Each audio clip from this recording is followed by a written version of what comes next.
And this time, Peter gets it right. It's all right on the night at the Alexandra Palace. You know, I've been called a big-time Charlie by Alex Ferguson. He just called David Beckham. I don't know why. I think I remember that he just called David Beckham a big-time Charlie because he just had his hair dyed or something. And I thought, that's great. I'm being called the same as David Beckham. David Beckham. I'm trying to remember. Have I misremembered this? Have you interviewed a football manager while naked in a bath? You watched darts, you either hated Bristol or you wanted to be it. Which one were you? I wanted to be Bristol. I love Bristol. I just thought, this bloke is just brilliant. When I said I couldn't tell where the dart had gone in the board, I could have a guess. I could have a guess based on the reaction of the player. The advice that Sid would give on a frequent basis. First and last thing, when you're getting ready and you're thinking, well, I'm going to just clear my throat and just get myself sat comfortably, and you're just waiting for Dave Clark or Emma Payton to hand over to you, you're just trying to gather your thoughts a little bit. Sid would often lean over and go, enjoy it, kid. Enjoy yourself. You know, Rob Cross going and winning the World Championship and Phil Taylor's final match, all this sort of stuff, all these big moments. Did you script that before? I didn't really understand what it meant, but I thought, I've heard this before, so I'll say it, and I hope it's appropriate. I'm going to say it and hope for the best. And it turned out to be appropriate, and now it's become a thing, hasn't it? 60. I cannot see any other outcome to 60, and I'm thinking, please, mister, don't go for it. That'll be funny. Don't go for it. Bang, right in the middle. And I said, right, I'm leaving the commentary box. Nothing now will top that. And then just did the sound of the door shutting. Welcome to another episode of the Darts Show podcast. I'm delighted to say I'm joined by none other than Rod Studd, darts commentator extraordinaire, one of my personal commentary heroes, actually. There you go. I've started nice, Rod. It's all downhill from here. Thank you very much for joining us. Thanks, Dan. Glad to be here. Good. Glad to be anywhere. We're going to talk about everything, basically. Life, darts, sports, all of it. So let's go right back to the start, shall we? Rod Studd, as a young boy, did he always want to be what he is now? I don't remember much about being born. So Okay. We're going to have to skip past that. We'll skip past that. Yeah. Yes is the short answer to your question. From a very early age, I played a lot of sport, like primary school and secondary school, and was what I would describe euphemistically as okay. I could hold a cricket bat, I could bowl a bit of leg spin, not quite in Shane Warne's class, but I could bowl a bit of leg spin, and I could play a bit of football, left back in the changing room. But not ever going to amount to a level that was above being okay for the school team or playing with my mates on the local cricket club.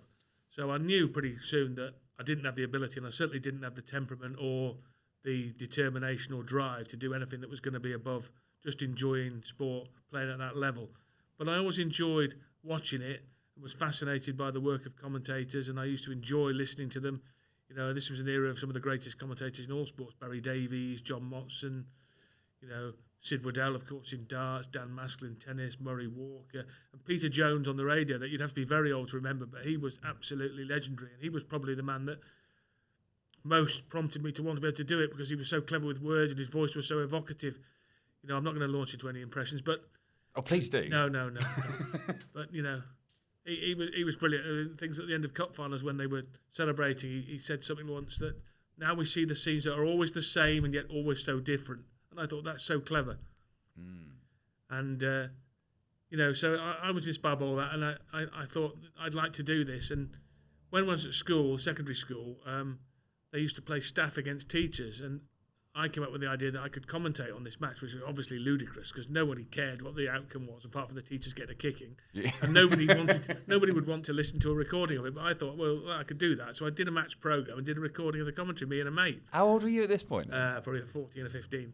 Oh, so you gone quite early and just gone, that commentary is the one for me. Yeah. Even as a teenager, when you presumably could have been playing in that team and kicking the teachers. Well, yeah, I wasn't quite as good. Well, my dad was the head, so it was even better. So I would have liked to have possibly gone in, 2-footed studs up on Mr. E.G. Studd, head teacher.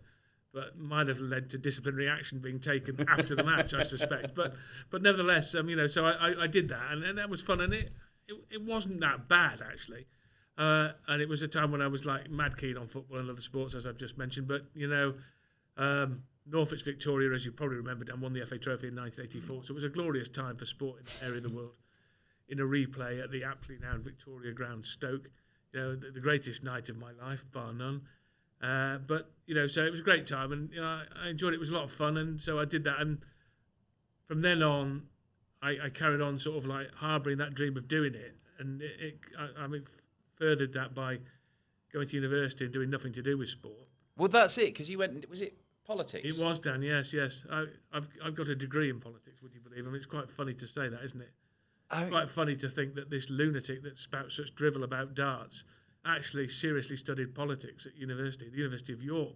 I'll have you know. But to what end? Was that at that point? Did you go on? Well, I've commentated on the greatest thing in the world, my own dad being 2-footed by somebody from sixth form. So I've climbed my mountain. Now I'm going to go into a different sphere. Well, I'm not sure what end it was. It was an end to spending 3 years, sort of like having a lovely time in the pubs of York. Having a lovely time. Yeah, it's a beautiful place, York. Really, a lovely place York is. I still go nostalgic going back there now. It's lovely. Loved the University of York, and it was a great 3 years. And the degree in politics has got absolutely nothing to do with the fact that he wants double 16 for the World Darts Championship, has it? Obviously. But while I was there, more pertinently, I did do student radio, which was ludicrous, and there was a student newspaper which I did sport on for as well. But the student radio was just absolute nonsense, which was probably the foundations for such darts commentary, because it. We used to do. I used to have a show which was called Concept Radio, where we had live pinball. It wasn't even live because we'd recorded it during the week. And pinball's a big thing at university. Anyone who's been to university knows that the pinball tables are a big thing. The bar and the pinball tables are big. So if you could play pinball to a level, then you were a superstar. You were revered around the corridors of York University. Certainly in Albion College. Not really that good. Okay, I could hold my own, but some of the people that could play were exceptional. There were some great pinball injuries. We were talking this week about Simon Whitlock's darts injury with his foot, which has nothing to do with darts, obviously. But pinball, some of the machine, there was an art to smashing the thing and getting the ball launched into the game. Yeah. There was a machine, though, in our college which had a sharp point at the end, so it was a danger. So it's like driving your hand into a nail, essentially. Somebody was ruled out of playing for a few weeks by putting his hand on too hard on the thing and going right through the palm of his hand. Ah! Quite nasty. Quite an unpleasant pinball injury. What sort of time was this? Was this the 80s? Yes, 1986 to 1989. 1986. Yeah, health and safety wasn't as big a deal then. Yeah, No, there was no health and safety on the pinball table. Yeah. Slamming it as hard as you could from the side was a tactic, an important tactic, which was quite nasty. You could break something if you weren't careful. How does pinball on the radio work? Have you got a commentator for that? Me. Yeah. So that's you, just shouting. Yeah. It's up. It's hit the light up like donkey or whatever it is. Like that. We had pool, because pool's big as well. We had live pool, and then we had a Grand Prix, which featured going around in one of us could drive, not me. One of us had a car, driving around in his car with an old-fashioned recording device on tape, just recording him revving the engine and sort of like and commentating a la Murray Walker screaming, and he's gone past him, on the chicane around the library and all this kind of stuff. And it was absolute nonsense. And there was more. Some of the stuff we did. I don't even know how we got away with it. The beauty about it is nobody's listening, right? And if they are listening, not very many. Yeah, they are listening, they're buying into it. One of my mates did a breakfast show, and he would always just try and annoy the station manager. And one show he did, he basically played "Go West, We Close Our Eyes" every track for 2 hours. But on the show, it had features like the chart today. So it'd go back to 1982, and in the chart was number 6 was this, number 5 was not, number 4, and then number 1 was this, and played number 1 record. But this week he went number 10, blah blah blah, and number 4 was "Go West and We Close Our Eyes," back on again. Now the birthdays, and the birthdays today is just the drummer with "Go West," and here they are with "We Close Our Eyes." And he played that 27 times in 2 hours before there was a hammering at the door, and he was hooked off air with him. But that's the kind of things we did. It was stupid, but it was a good grounding for the for broadcasting, I suppose.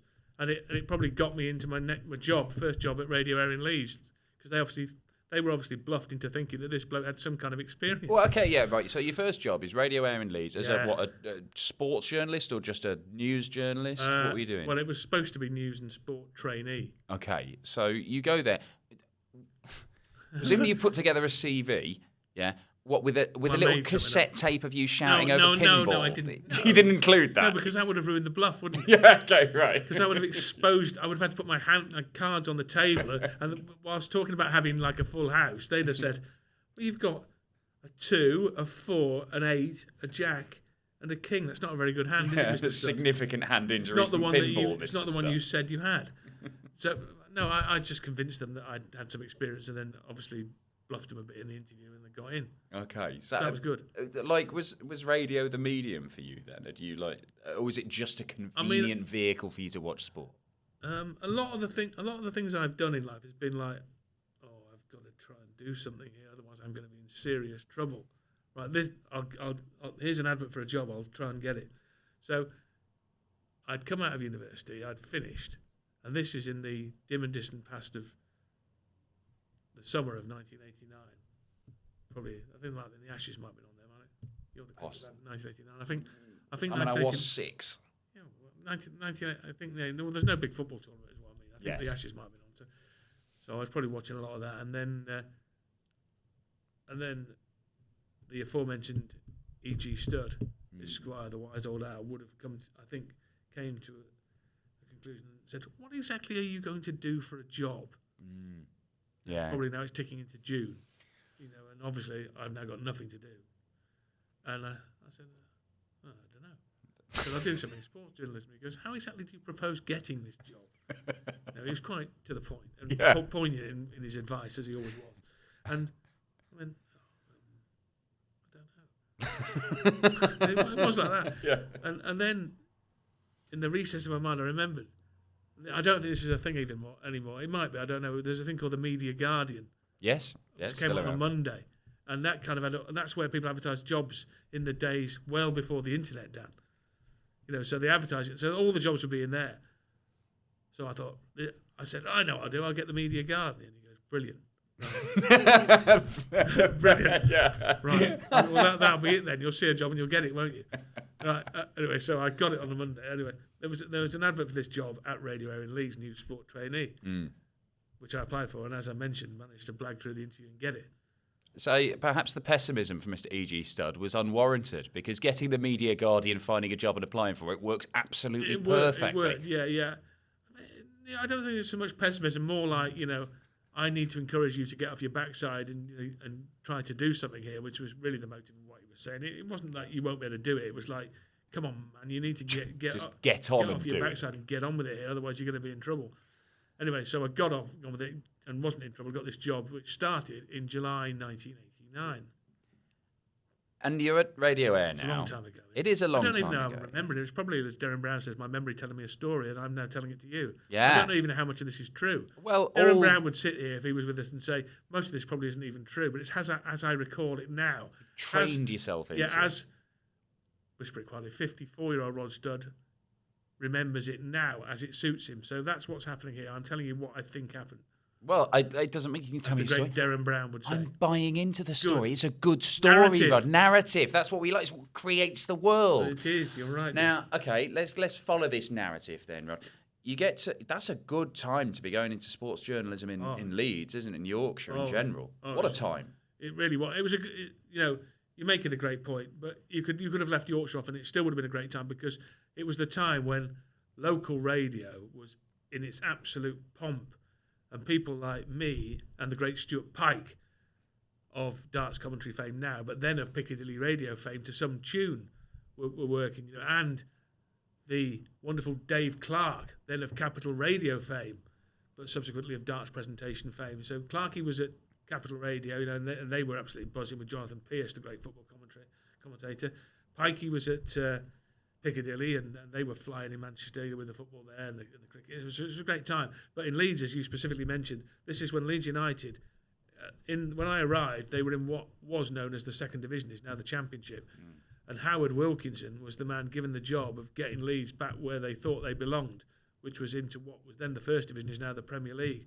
But they were in the doldrums, really. Leeds United. It was still a massive football club, but they were still sort of like wallowing in the mire, having all the success of the Don Revie era had long since gone, and now Leeds were just floating around in the second tier. But it was about to change. But clearly things were on the move. Yeah. the season I went there, the first match I did, I went to do commentary with Tim White, who was then the sports editor, who did very well in the sports in broadcasting industry himself. So me and Tim were doing commentary on Newcastle versus Leeds. That was the first game they played in that second division season, and Leeds were annihilated 5-2 at St James's Park when Mickey Quinn ran riot, and it was an absolute debacle. Wilco went potty about it. It was appalling. It was a disgusting performance. And anyone who, at that point, as they trudged off the field at St James's, thought Leeds would be winning the league within 2 or 3 years would have been looked at very strangely. But they got whipped then. But the season as a whole went well, and they were promoted back to the first division at the end of it. Now, you go in there, you remember your first game, evidently. You presumably are then getting a chance from the bloke who was shouting about pinball over his uni mates' games to now be stood in front of football managers of top clubs in the country and having to ask some questions and players and stuff like that. Did you ever have any anxiety or apprehensions? Lots of it around people like the man known as Sergeant Wilco, Howard Wilkinson. He was a tough guy. The players would say that. It was a guy that had no qualms in booting Eric Cantona out of Leeds United. I'm not sure. I think maybe if you ask Howard now, he might have taken a different decision based on what Cantona did at Manchester United under Sir Alex Ferguson. But nevertheless, he wasn't afraid to make big decisions, and he wasn't afraid to sort of make it clear to you that you were asking stupid questions. And it was nerve. The first times I interviewed Howard Wilkinson, I was very. Bear in mind, how old am I then? 21 am I? Yeah, 21 years old. No idea what I'm doing, obviously.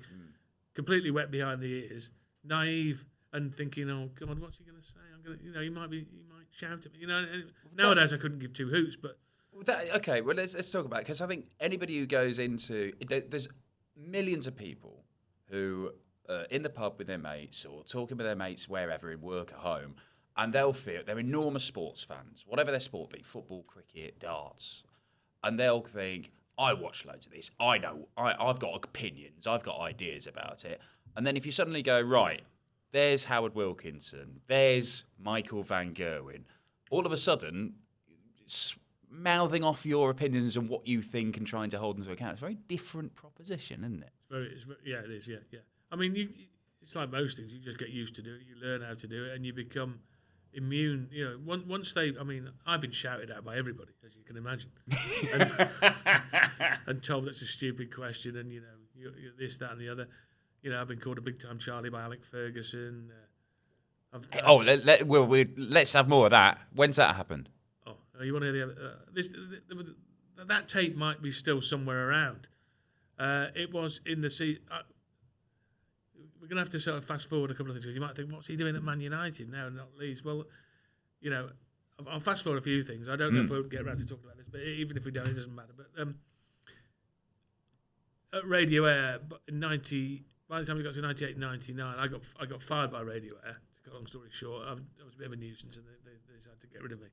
And I ended up getting a call from John Pickford, who was in charge of broadcasting on Piccadilly Radio, saying, do you want to do Man United? Steve Bauer, who's now doing TV for BT and the BBC and all sorts. Fall on your feet, don't you, stud? I've been very lucky. If I recorded a song, I could come out to the Verve's Lucky Man, couldn't I? But, I felt lucky, because John Pickford rang up and goes, what have you left Radio Air for? I said, they fired me, John. He said, oh, well, that's their problem. He said, do you want to come and work for me? I said, yeah. He said, Steve's gone to do some TV, so there's a space. And this actually now was season 98-99. Now, if you support Manchester United, you'll remember that season 98-99 worked out quite well for Manchester United in the final analysis. Yeah. And suddenly, so I'm now catapulted to Man United in 98-99. And, everyone thinks they won every game, but they didn't. But, they played in the League Cup, which obviously they didn't win because they won everything else. Their priority. It wasn't the priority, yes. And they played away from home at Tottenham in a midweek game. And David Ginola ran absolute riot. It was incredible. He was playing them on his own, and it was slaughter. United had a weakened team out. They got hammered 3-1. And the London press were lapping it up, and Fergie had to go in, and of course they were ready for him. He didn't have a very good relationship with the London press, Sir Alex, but so they were ready, and they went after him, and they slaughtered him. And so I was doing radio Piccadilly, and I thought, I don't know why I thought this. I don't know why I thought that the great man might need a little bit of help in this press conference. Right. But in my head, a man of the calibre and experience of Alex Ferguson might need a bit of help against the London press. So I thought, I'll ask him an easy question. So I asked some easy question about, blooding a few youngsters or something. And Sir Alex obviously thought, not only did he not need any help from you upstart, but he was going to point out that you ought to pipe down as well. and he just turned around and went, "You're radio." And I went, "Yeah, I know that." He goes, "Why are you asking a question now? I do radio afterwards." And I went, "Okay, sorry about that." Anyway, so we went outside to do this radio interview with me and whoever was doing it for other radio stations in the Manchester area. Mike Sadler, I think, was one of those at GMR. Anyway, Ferguson just flew off on one. He went, "What are you doing?" I said, "Sorry about that. I'm apologising." He goes, You're a big time Charlie. You're trying to get somewhere." And I went, "Oh." And he just called David Beckham. I don't know why. I think I remember that he just called David Beckham a big time Charlie because he just had his hair dyed or something. And I thought, that's great. I'm being called the same as David Beckham. David Beckham. And I'm not sure I went through a phase of having my hair dyed blonde. So it might have been the Did you? Yeah, I did, yeah. It's hard to believe with no hair left. But in that kind of time, I just thought this would be quite good. Dye my hair blonde, sort of whitish, really blonde, white blonde. I'm coming round to Alex Ferguson's way of thinking here, you're a to big be time honest. Charlie, you're trying to get somewhere, but I've derailed you tonight. That's what he said. You've been derailed tonight. And this tape flew around the northwest, and it was quite funny, really. But I mean, at the time, I was humiliated, obviously. But I thought at the time, well, how much worse can it be than this? The Manchester United manager, the most famous manager in the country, is taking me to the cleaners. It can't get any worse. And I thought, I'm not going to actually say to him, "Is that it? Is that the best you've got, Alec?" Because if that's the best you've got, you've played your hand. I thought, just shut up, stud. Just sit there and just nod. I wish I did, and I just thought, I've got to get out. So I got out and got home and thought, that was a bit of a lesson learned. Just shut up. Just shut up and take it. That's as bad as it's going to get. Although I did have a few other semi-run-ins with Alex Ferguson when I was doing Sky. But they became quite good-natured, I thought, from my side anyway. I don't know what Alex Ferguson, he probably can't even remember.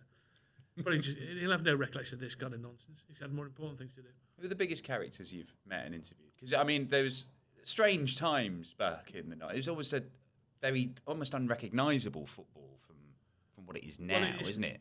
Even just the access you get to the access was, you could, with Leeds United, you tended to rock up at their training ground, which was perched by the main ground of the car park. It was just perched on a level above the car park.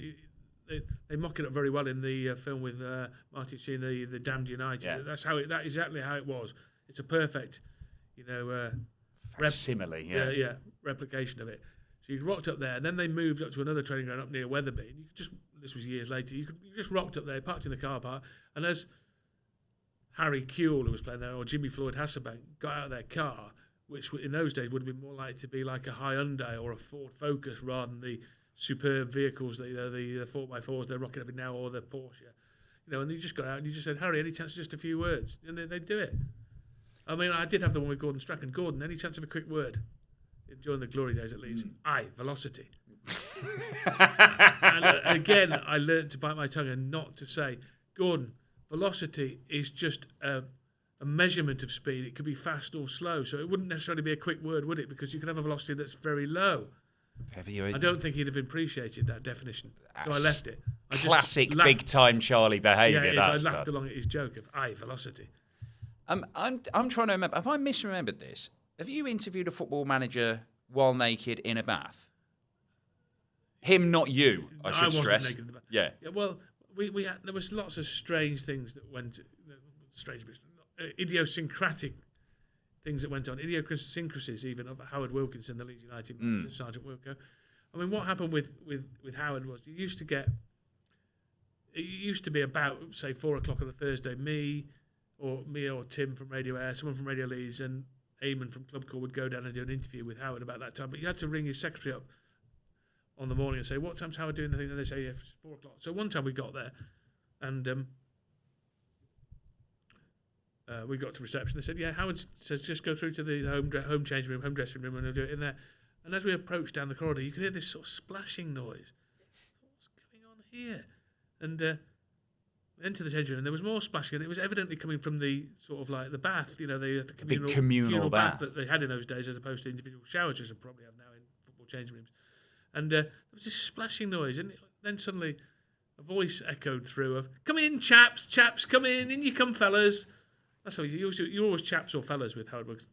And as we sort of wandered, it was evident that he was actually in the communal bath, and there was a plastic duck bouncing along. It was incredible. I mean, but Howard conducted this interview as if nothing was out of the ordinary at all. He was as if he was sat in a tracksuit, on a bench in the changing room, and it just carried on. He obviously didn't know where to look or what to say, but he splashed his way through an interview, and we put it out on the Saturday afternoon before the match. He splashed his way. How do you explain that on the radio? I think we just sort of played it out and hoped that nobody noticed it. Any explanation about the squeak of a rubber duck? No, any explanation about he's playing with Ducky or whatever it was called. I don't know if the duck had a name. Maybe it was called Chappie or something after Lee Chapman or something.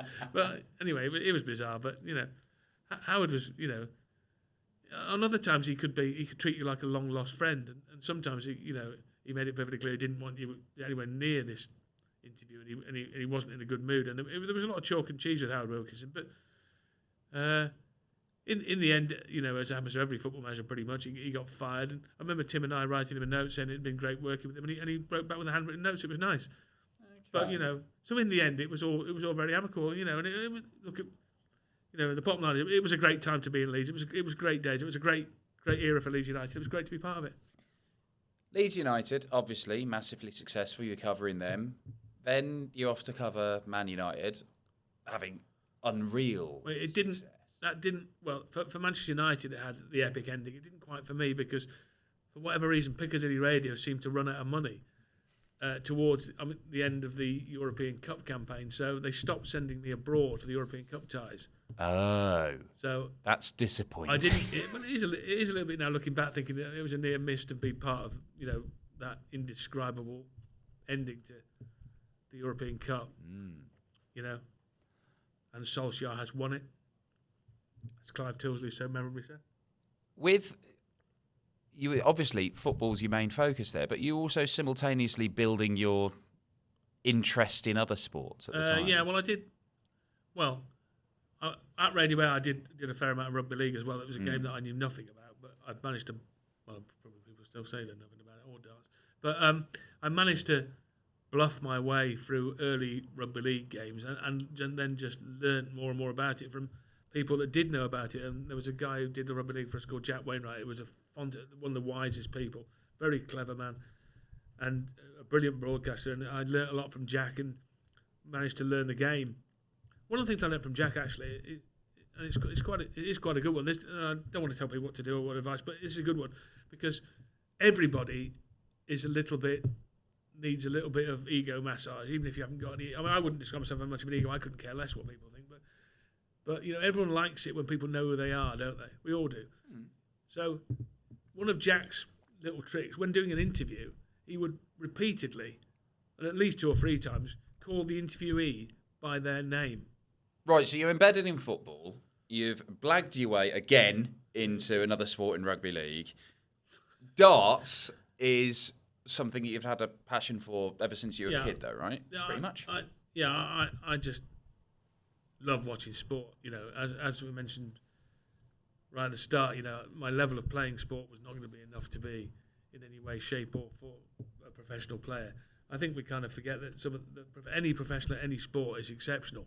Even footballers playing at for League Two are exceptional players that if you actually saw them playing in your school team, you think, God, this bloke's like Diego Maradona or Lionel Messi. The quote-unquote journeyman is the best player that you've probably ever come across. Agreed, personally. and the same applies to darts. Yes, people that are ranked 100 are absolutely extraordinarily brilliant at darts. They just don't look very good compared with Michael Van Gerwen or Gerwyn Price. Because nobody does. Nobody does. No. Or the Premier Inn League, Dan Dawson against Chris Murphy. Yeah, even those 2 protagonists are better than me. much better. Anyway, so I watched a lot of sport. I used to love watching snooker. This was the era of Steve Davis, obviously, and darts. My first watching darts is, of course, in the 80s, which was a glorious era for darts after Sid Waddell had got it onto the BBC off the back of the Indoor League. So my first memories are really Sid commentating at what was then Jolly's Stoke-on-Trent. and being captivated by this smoky bear pit of a nightclub in Stoke, and then of course they went on to the lakeside. But great moments and memories, and that was the era of Eric Bristow, obviously, and Jockey Wilson and John Lowe. And I used to love Leighton Rees. My mum's Welsh, so I used to love Leighton. He won the first World Championship. He was great. And I just loved it. I just loved the theatre of it all, and the excitement and the drama of sport, and who, not being able to predict who would win. And I loved the showmanship of Eric Bristow. Back in the 80s, I think, if you watched darts, you either hated Bristow or you wanted to be him. Which one were you? I wanted to be Bristow. I love Bristow. I just thought, this bloke is just brilliant, Now, there's a big-time Charlie. Yeah. But he could pull it off. Good with it. I mean, Britain were not good with it, just exceptional. So, I mean, you'd go, wouldn't you? Like, you'd go and watch before you were working. Not in the 80s. But but later on. Too young to go in Jolly Stoke-on-Trent, they wouldn't let me in. But, I used to go and watch back into the sort of, what would it be, 1990, early 2000s, I used to, the first World Championship I went to was 2004 when Taylor beat Painter, me and Dave Allen, who's now the PDC's media guru. But back in those days, people who work at the PDC won't believe this, but Dave Allen was a bit of a tearaway, really. Dave Allen and I watched the Phil Taylor versus Kevin Painter final, setting some kind of record for Budweiser drinking at the Circus Tavern. And these are the bits we can leave in the pod. We've redacted so much of this stuff. So if you're watching this, imagine what stuff we would say about Dave. Which was partly fueled by a bet on the total number of 180s in this final. Which, when it goes all the way to a last leg decider, you're going to smash it. It contained things like, how many 180s is that, Dave? I've got absolutely no idea, but it's more than the bottles of Budweiser we've drunk, and it's certainly more than the 16 we've bet on. And it was a great... Look, anyone who's been to the Circus Tavern knows how magical that place was. And I went there, and that was the first time, and I was just completely mesmerised by it. How long from that point to when you made your debut commentating on Dawson That's TV? 2004, and in fact, most years... Me and Pikey used to go to the Winter Gardens in Blackpool just to watch. We'd sit up on the balcony and watch there. So, and that was before Pikey was doing darts, and he started before me. So we used to go up there and larrup about the Winter Gardens. But it was magical. Again, Taylor, John Parr, great times. Dennis Priestley. So I started in 2009 doing darts. So that was 2009. I was sat at home in my parents' house in Northwich. Back to the aforementioned Norwich Victoria, FA Trophy winners in 1984 down in a replay against Bangor City, last minute goal from John Anderson. Epic times. So 2009, I was sat there and my phone went, and it was a guy called Dave Clark. You may have heard of him. I'm familiar with Dave. Yeah. And Dave I knew from when he was doing Capital Radio, as I mentioned, in the 80s. And this was another falling on your feet, like, someone's lobbed you the ball, all you've got to do is catch it. And he said, the darts is coming up in Bolton. I said, UK Open, it, Dave? He goes, yeah, that's right, yeah. He goes, it's coming up in Bolton in June. We need someone to do some interviews and just tell people what's happening on the outside boards. Helen Chamberlain's not available, so, can you do it? There was a pause of, I think it was possibly a nanosecond or a millisecond. I just went, yes, put me down. I didn't realise you were brought in as a replacement for Helen Chamberlain for a weekend. Yeah. That was your first way in. So that was it. So I turned up at the Reebok Stadium at Bolton, not having a clue what was going on. I had an email saying, welcome to the Arras from Rory Hopkins, who was the executive producer, and was told to turn up at whatever time. And I turned up and thought, right. What now? What do I do now? And I was told, basically, to just go round you probably remember the setup at Bolton. Yeah. There was a main stage, and then there was a smaller stage, and then outside boards, another 6 boards around the arena where... Yeah, it's absolute carnage. Where fans would crowd round to watch, a game on an outside board, with next to no space, jammed in. And so I was told to cover the 6 outside boards. I thought, this is going to be good. Anyway, so I was supposed to know what was happening on the 6 outside boards. And there's or was there? There's no sort of computer system, not like we have now. There's no sort of, you can see every score immediately. No, you're just sort of leaning and asking. It's like old school darts with a marker. So you turn up at a board, it will just say Dawson 2, Murphy 0. Yeah, it would. And then the scores for that leg, which will be 45, 41, 26, 43. A couple of Tony. Yeah.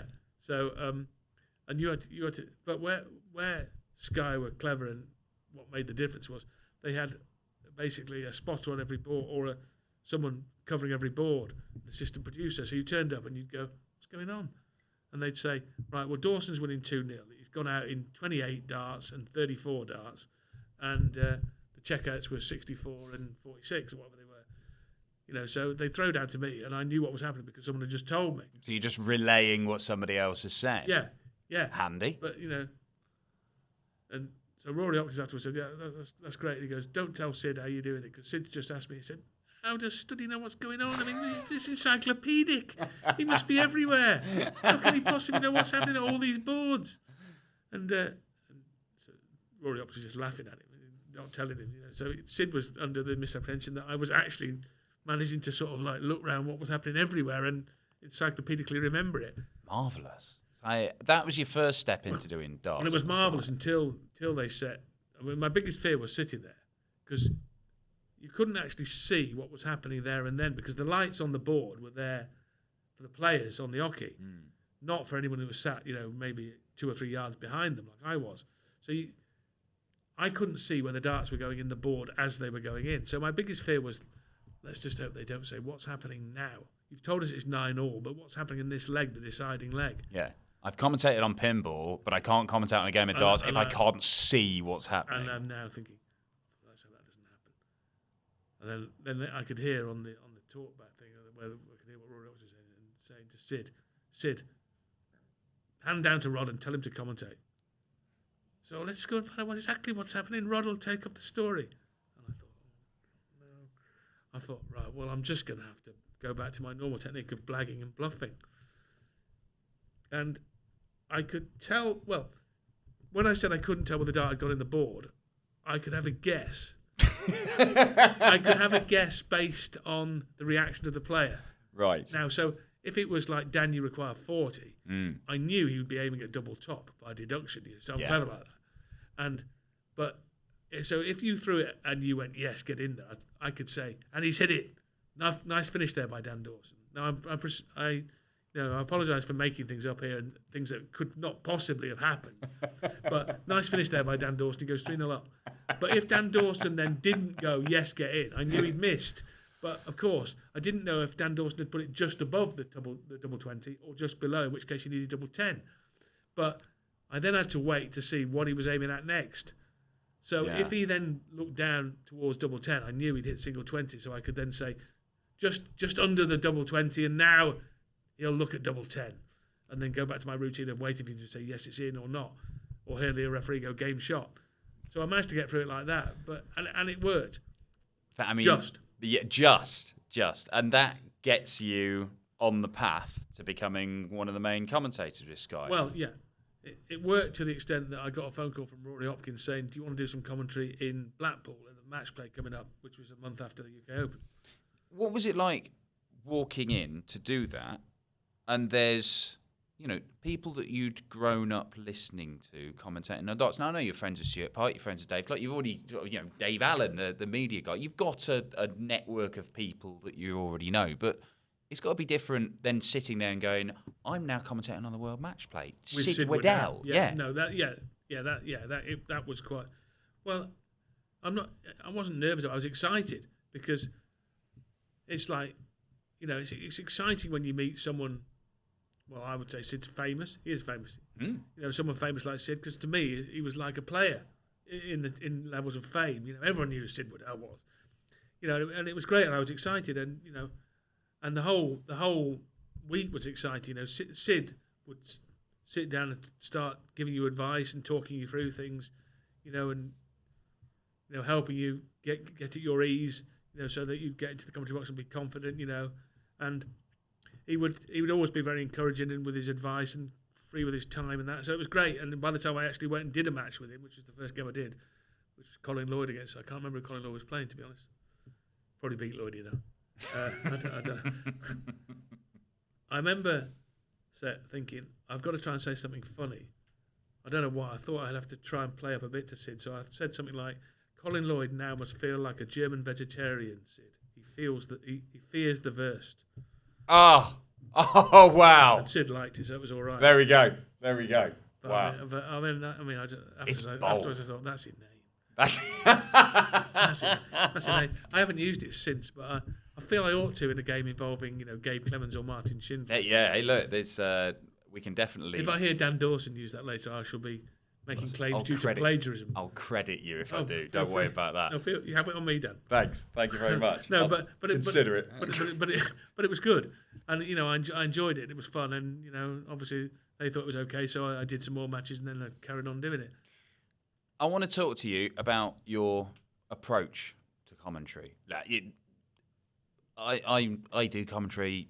You're one of my commentary heroes. This might turn into a bit of a commentary nerd thing, but I think that it's of interest to some people at least. I'll be blushing in a minute. Well, tell me what's your approach to it? How do you do it? What advice would you give? You must get people asking you all the time about how to get into the industry and what you do. The advice that Sid would give on a frequent basis, most matches I did with him actually, in point of fact, I think stands the test of time.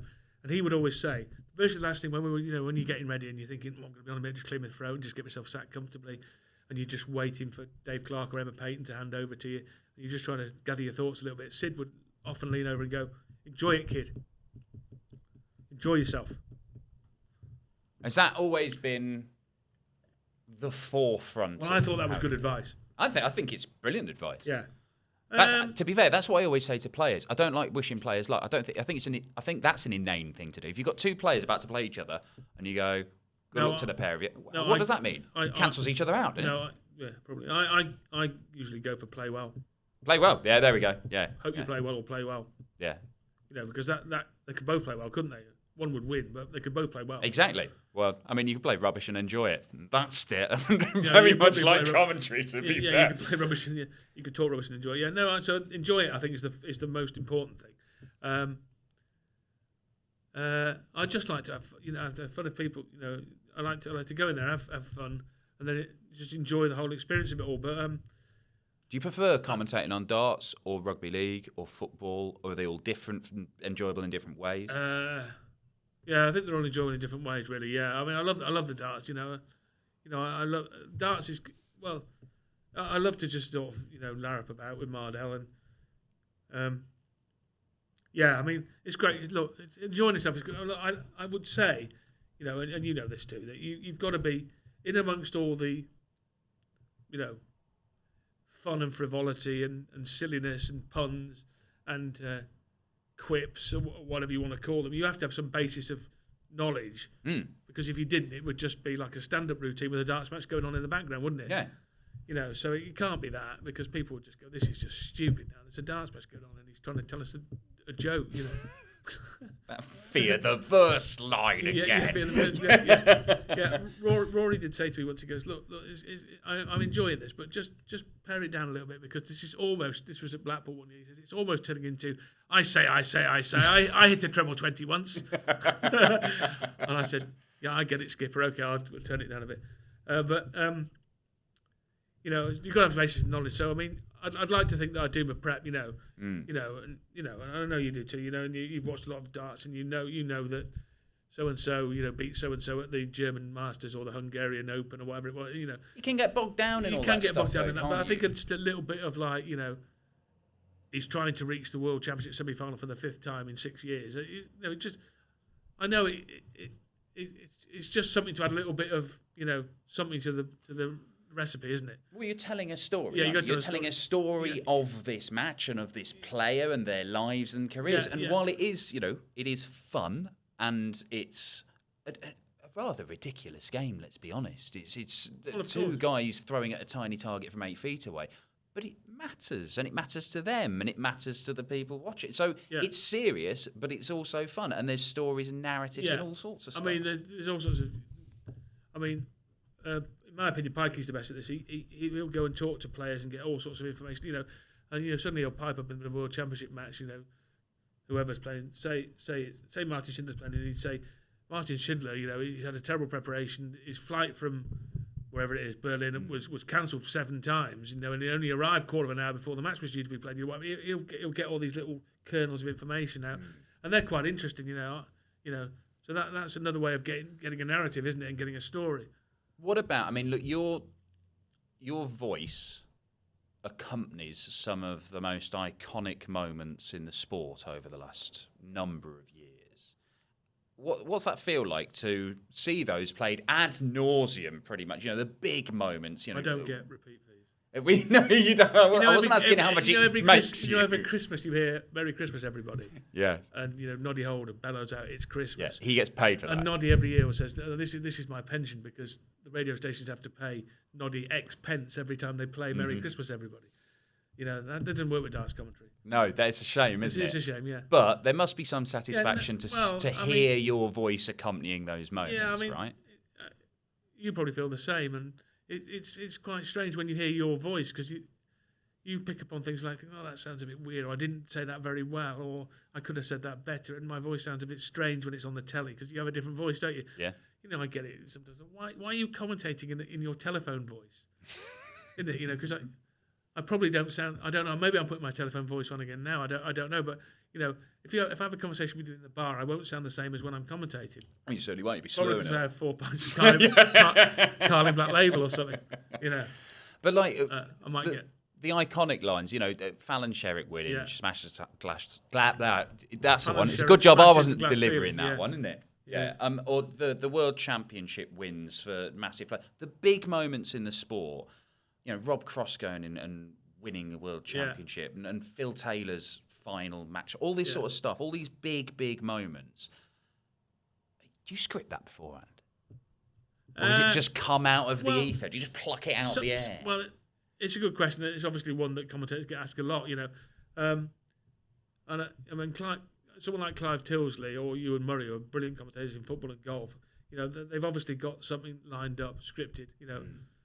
All their hearts desired when Man United won the European Cup. Solskjaer, I'm sure some of them just come out of the blue, because something overtakes your script, which would probably be like, and Solskjaer has won it. Yeah. Because he couldn't have known that Ole Gunnar Solskjaer was going to score the winning goal. Yes. And he could have thought, "I'll just say and so has won it," but he couldn't have said that if he'd scored after 65 minutes, could he? Because Bayern Munich could have come back. So that just, I'm sure, Clive had disengaged his brain, and that what came out of his mouth was what he was seeing, and Solskjaer has won it. So some of them are like, things that just overtake what's happened. At the start of a final, I would plan out, right, if Wright wins, I'll say this. If Price wins, I'll say that. But sometimes something so ridiculous happens that it changes the story of which would be a bit like the Premier League final when Peter Wright missed all those darts at 8-8 and Michael Van Gerwen stepped in. Because it wasn't like Michael Van Gerwen has won 11-5, which would have been the script. So it had to be something different. I didn't even... I don't know where. Well, I do know where, because I'd heard this expression "smashes the glass ceiling" before in relation to this kind of thing, like women making a big break, a big break for it. And I didn't really understand what it meant, but I thought, I've heard this before, so I'll say it, and I hope it's appropriate. So I'm going to say it and hope for the best. And it turned out to be appropriate, and now it's become a thing, hasn't it?